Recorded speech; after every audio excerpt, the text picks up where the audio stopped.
1991년 미국과 이라크 간에 전쟁이 일어났죠. 그게 걸프전이라 그렇게 부릅니다. 이 걸프 전쟁 때 한 이야기를 소개하겠습니다. 미국의 잽 패턴이라고 하는 중령이 이 전투기 편대를 이끌고 이라크 북부의 이 화학 무기 공장을 폭파해라, 그 명령을 받들고 이렇게 칠흑같이 어두운 밤에 이 제트기가 쫙 날아간 거예요. 그런데 이라크도 만만치 않았다는 거예요. 레이더망에 비행기가 이제 다가오는 것이 보이니까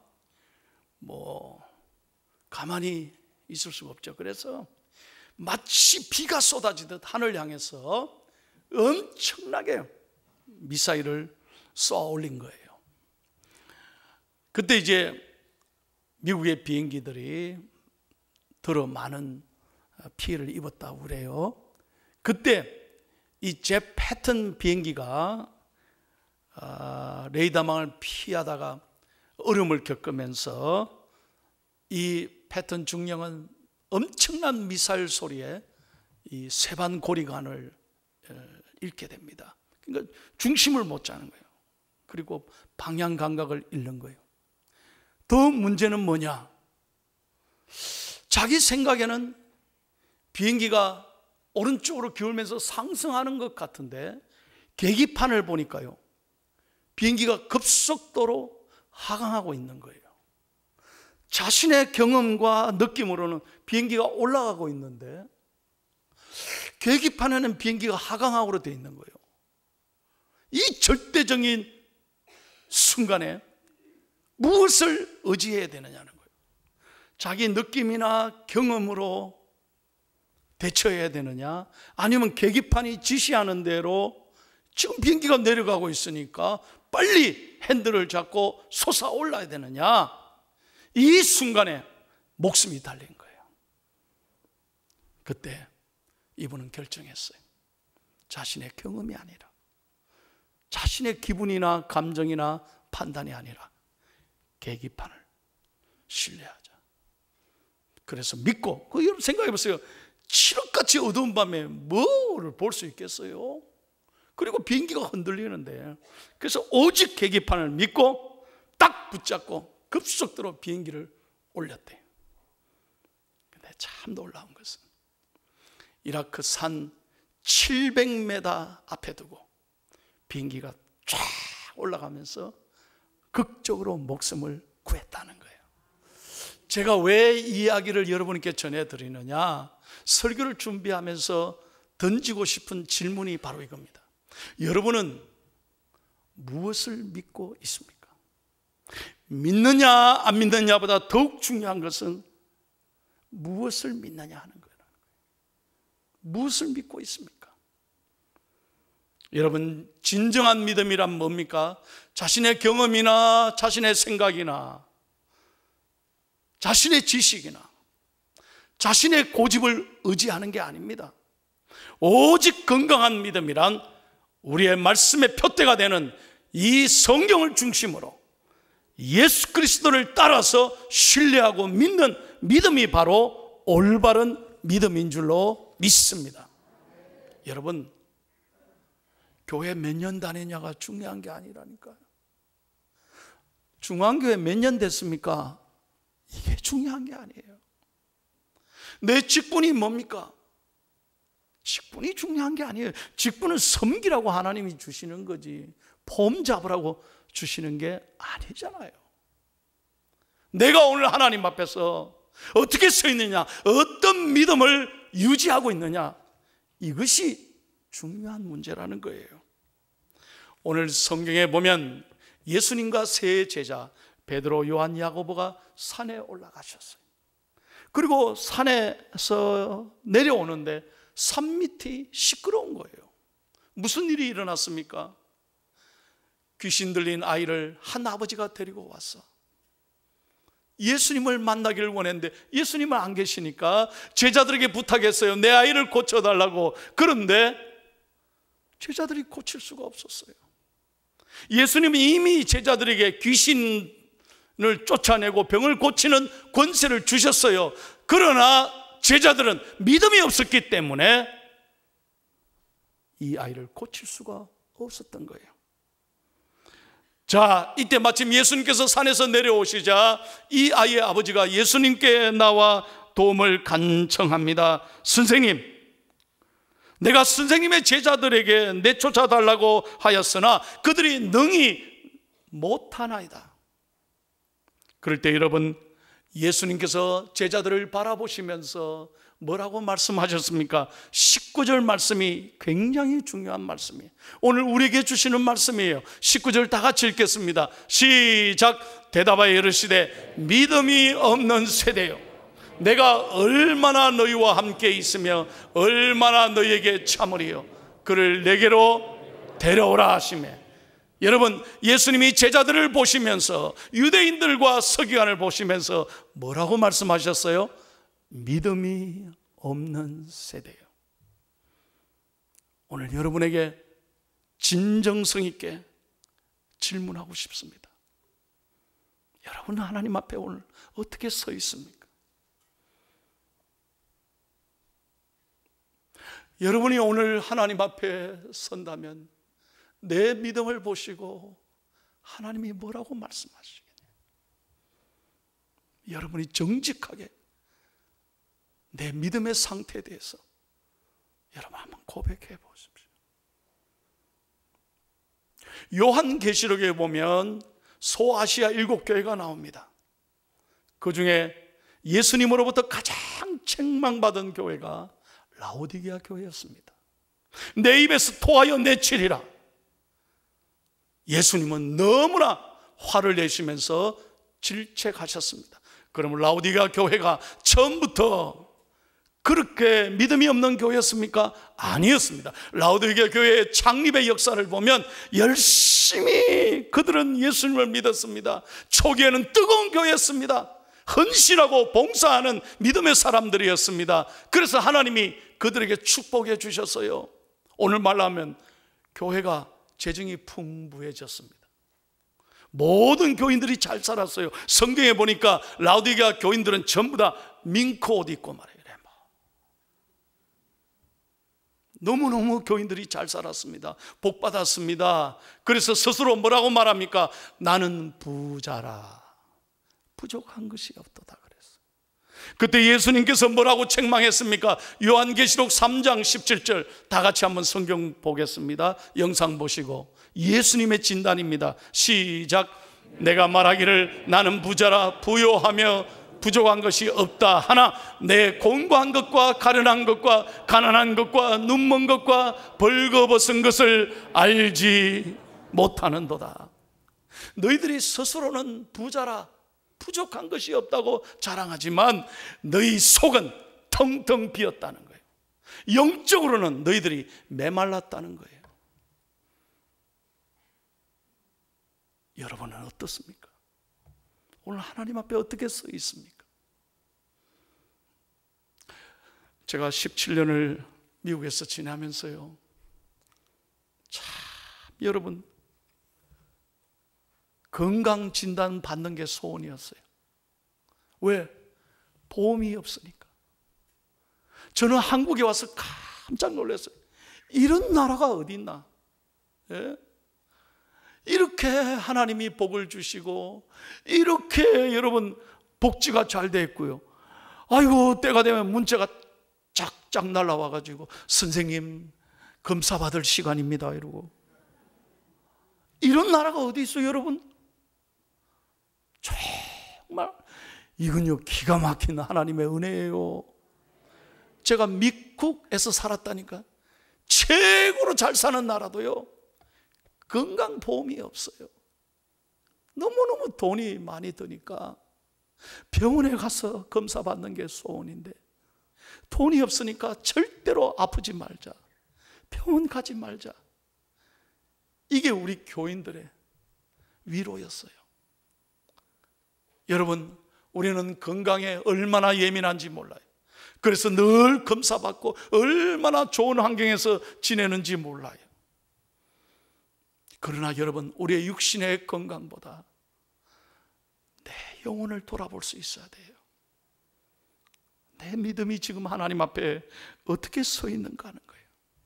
그러므로 저는 설교를 준비하면서 간절히 기도했어요. 우리 포항중앙교회 모든 성도들이 하나님 앞에 섰을 때 칭찬받고, 다시 한번 칭찬받고 상급받는 하나님의 믿음의 사람들이 되기를 간절히 축원합니다. 자, 예수님께서 20절 말씀에 이렇게 말씀합니다. 아이를 데리고 오라. 그래서 그 아이를 예수님께 데리고 왔습니다. 아이는 심하게 경련을 일으키며 땅에서 거품을 흘리며 발작을 시작합니다. 예수님께서 묻죠. 이 아이가 도대체 언제부터 이렇게 됐느냐? 예수님, 어릴 때부터 그랬습니다. 귀신이 쓰여가지고요, 이 귀신이 물과 불에 던져서 너무너무 내 아들이 고통을 겪고 있습니다. 그때 아버지가 예수님께 뭐라고 부탁했습니까? 22절 잘 보십시오. 22절요, 다 같이 시작.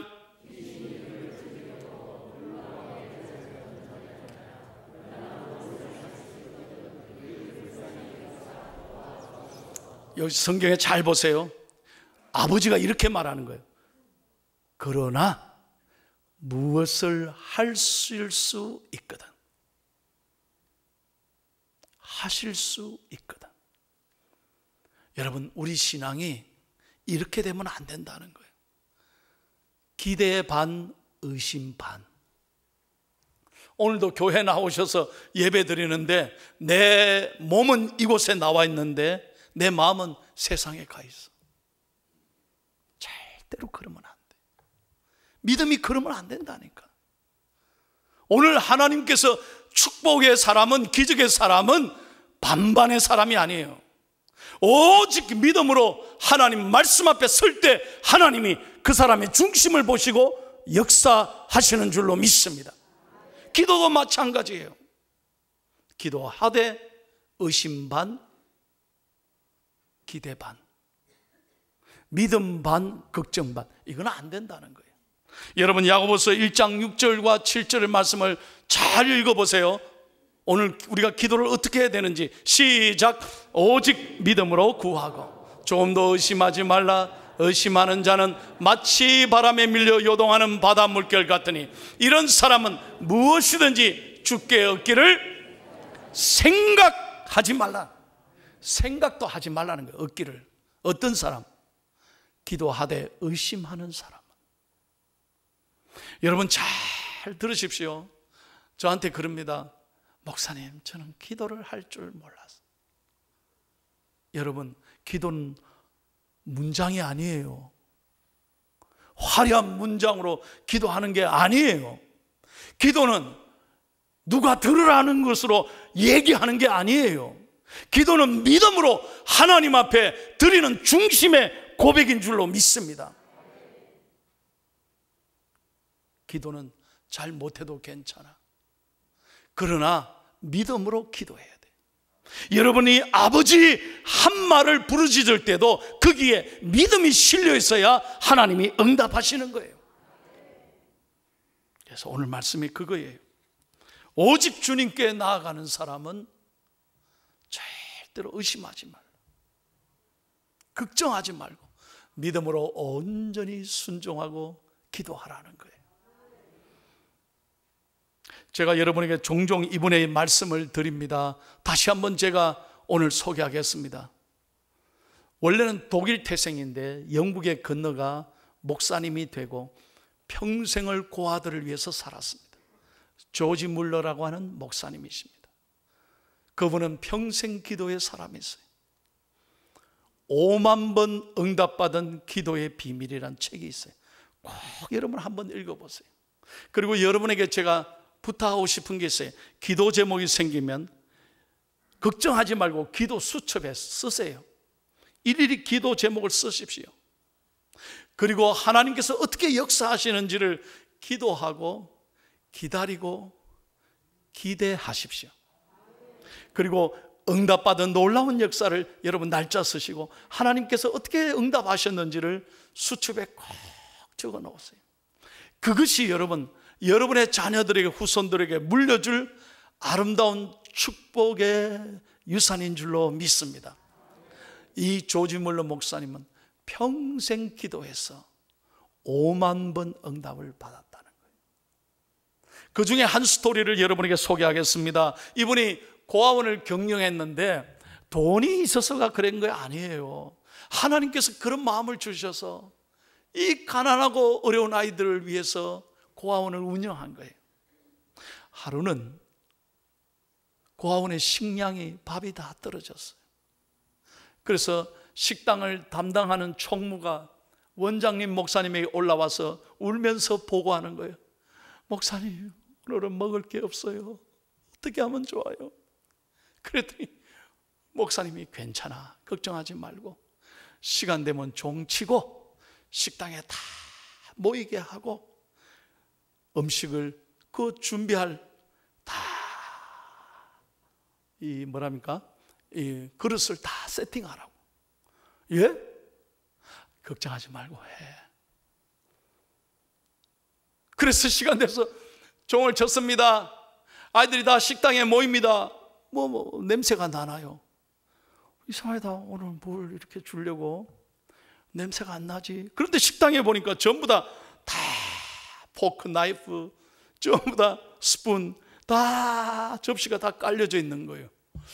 이상하네, 뭘 주려고 이러지? 아이들이 막 궁금해하고 앉았어요. 목사님이 우리 다 같이 기도합시다. 뭐가 있어야 기도하죠. 그런데 기도하자는 소리에 다 두 손을 모은 거예요. 목사님, 하나님 앞에 첫 기도가 이거예요. 저는 여기서 감동을 받는 거예요. 하나님, 지금까지 베풀어 주신 은혜를 감사합니다. 하나님, 우리 아이들을 여기까지 인도해 주셨습니다. 오늘도 하나님은 여전히 살아계시고 우리 아이들을 반드시 일용할 양식을 주시고 앞으로도 선하게 이루어 주실 줄로 믿고 감사합니다. 믿고 감사합니다. 바로 그 순간에 초인종이 딱 울리는 거예요. 띵동. 왜? 누가 왔지? 밖에 나가보세요. 나갔는데요, 웬 신사가 많은 야채와 빵과 우유를 가지고 고아원을 방문한 거예요. 어떻게 오셨습니까? 예, 저는 저 건너편에서 빵집을 운영하는 사람인데 어제 억수로 많이 잘 팔려가지고요, 오늘은 2배로 만들었다는 거야. 잘 팔릴 줄 알고. 그런데 오늘따라 손님이 하나도 없어가지고 뭔가 감이 안 오나 봐요. 오늘따라 손님이 하나도 없어가지고 이걸 어떻게 하지 고민하고 있는 중에 번뜩 생각나는 거예요. 저 고아원이 있으니까 내가 언젠가 저 고아원에 좋은 일을 하고 싶었는데 이거 놔두면 빵이 상하기도 하니 내 좋은 일이나 하자. 그래서 이거 혹 식사하셨습니까? 아니요. 이거 필요하시면 드시겠어요? 물론이죠. 여러분 보십시오. 목사님이 감사 기도하는 순간에 하나님은 이 사람을 감동시켜서 예비하셨잖아요. 믿으시면 아멘 하십시오. 다시 한번 믿으시면 아멘 하십시오. 여러분의 하나님을 머릿속으로 제한하지 마십시오. 내 짧은 생각으로,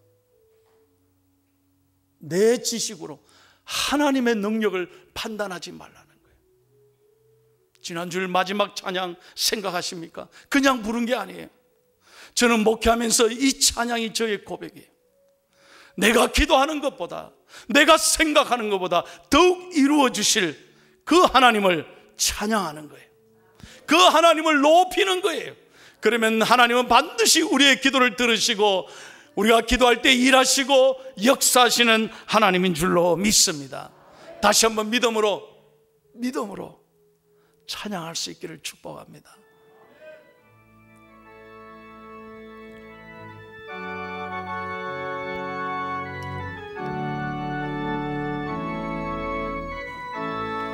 나의 기도하는 것보다, 나의 기도하는 것보다 더욱 응답하실 하나님, 나의 생각하는 것보다 더욱 이루시는 하나님, 우리 가운데 역사하신 능력대로 우리들의 간구함을 넘치도록 능히 하실 주님께 모든 영광과 존귀 찬양과 경배를 돌리시오다. 모든 영광과 존귀 찬양과 경배를 돌리시오다.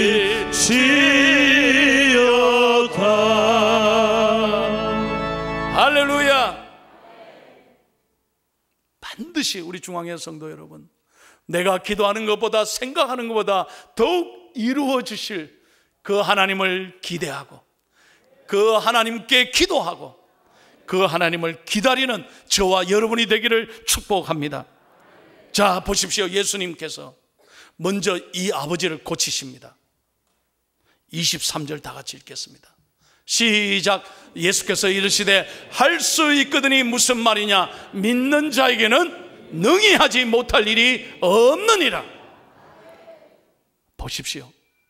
그 아이를 고치기 전에, 문제를 해결하기 전에 그 아버지의 생각과 말을 고치시는 거예요. 믿는 자에게는 능히 하지 못할 일이 없느니라. 한번 옆 사람에게 서로 미소를 지으면서 여러분 믿음으로 선포하십시오.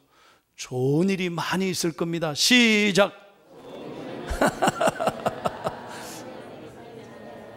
받으시면 아멘 좀 하소. 네. 예수님께서 이 아버지의 생각과 말을 바꾸시잖아요. 할 수 있거든이 무슨 말이냐는 거예요. 오늘 여러분 교회 수십 년 나오셨어도 오늘도 주일날 교회 나오면서 여전히 마음에는 근심과 걱정에 눌려, 되겠나? 하나님 그 중심을 아신다니까. 여러분, 그렇게 신앙생활 하면 안 돼요. 할 수 있거든이 무슨 말이냐. 믿는 나에게는 능히 하지 못할 일이 없느니라. 자, 그때 여러분 24절 보세요. 이 아버지가 이 말씀에 깨달음이 옵니다. 그 자리에서 바꾸는 거예요. 그 자리에서 회개하는 거예요. 시작. 곧 그 아이의 아버지가 소리를 질러 이르되 내가 믿나이다. 나의 믿음 없는 것을 도와주소서 하더라. 아멘. 여러분, 믿음이 없는 것도 죄지만요, 더 큰 죄는 믿음 없는 것을 도와달라고 구하지 않는 건 더 큰 죄예요. 여러분, 오늘 하나님 앞에 회개하십시다. 내가 그동안 믿음이 없는 것, 그동안 내가 믿음으로 살지 못한 것도 있다면 하나님 앞에 회개합시다. 그럴 때 하나님께서 나의 중심을 보시고 내 믿음을 보시고 보세요. 그 아이를 하나님이 고치신다니까요. 27절을 마지막으로 읽겠습니다. 27절 놀라운 말씀이에요. 시작. 예수께서 그 손을 잡아 일으키시니 이에 일어서니라. 여러분, 아버지가 말을 고쳤더니요, 아이가 일어나잖아요. 여러분, 오늘 저는 설교를 마치면서 축복합니다. 예수님께서 여러분의 가정을 붙잡아 주심에 일어서니라. 여러분의 자녀, 여러분의 앞날, 여러분의 직장, 여러분의 사업, 예수님이 붙잡아 주실 때 일어나게 될 줄로 믿습니다. 내 힘으로는 안 되지만, 나는 부족하지만 예수님이 함께 하시면, 오늘 찬양도 그렇잖아요. 예수님이 우리의 대장이시면 우리의 삶이 전진하게 될 줄로 믿습니다. 설교를 마치겠어요. 저는 설교를 준비하면서 이분의 글을 읽으면서 큰 감동을 받았어요. 우리가 잘 아는 독일의 종교개혁자 마틴 루터가 종교개혁을 할 때 얼마나 어려웠습니까? 주변의 반대가 얼마나 심했습니까? 그때 더 어려운 일이 생겼어요. 가장 자기의 절친인 프레드릭 니코니우스, 이름 외운다고 혼났네. 친구 이름 몰라도 돼요. 어쨌든 절친이요, 임종을 앞두고 있어요. 다 죽어간다고 편지가 왔어요. 그러니까 마틴 루터가 마음이 너무 무너지는 거예요. 그런데 여러분, 놀라운 건 마틴 루터가 기도하면서 그 친구에게 편지를 보냈어요. 그 편지를 여러분에게 소개할게요. 내가 번역했다니까. 여러분, 저는 이 편지를 읽으면서 깜짝 놀랐어요. 어떻게 그때 이렇게 담대하게 썼느냐는 거예요. 제가 소개할게요. 친구여, 나는 자네가 더 살 것을 하나님의 이름으로 명령하네. 교회를 개혁하는데 자네가 필요하니 주님은 자네가 죽었다는 소식을 나로 하여금 듣게 하지 않을 걸세. 자네가 살아야 한다는 것이 나의 뜻이네. 내가 하나님의 이름을 영화롭게 하는 일을 하기 때문에 하나님은 나의 기도를 들어주실 것이라 믿고 있네. 여러분, 이 친구가 죽었을까요? 죽으면 내가 왜 설교를 하겠어요? 놀라운 건 이 편지를 받고 니코니우스가요, 큰 감동을 받고 희망과 용기를 얻어 이 병에서 벌떡 일어나는 거예요. 그래서 마틴 루터와 종교개혁을 같이 이루는 거예요. 오늘 여러분의 믿음의 말 한마디가 엄청난 역사가 일어나게 될 줄로 믿습니다. 믿음의 말을 하십시오. 믿음으로 좋은 생각을 하십시오. 믿음으로 기도하십시오. 우리 하나님은 능히 못할 일이 없으시느니라. 설교를 마치면서 한 2분간 기도하려고 그래요. 그냥 우리가 가면 안 돼. 여러분의 문제를 다 맡기면서 오늘 주야 한번 부르짖고 여러분의 문제를 다 맡고 기도하고 돌아가는데요, 좀 형식적으로 하지 말고 간절하게 내 문제를 해결해 달라고 기도하고 믿음으로 성전을 떠나가기를 축복합니다. 우리 다 같이 주여 한번 부르짖고 기도하겠습니다. 주여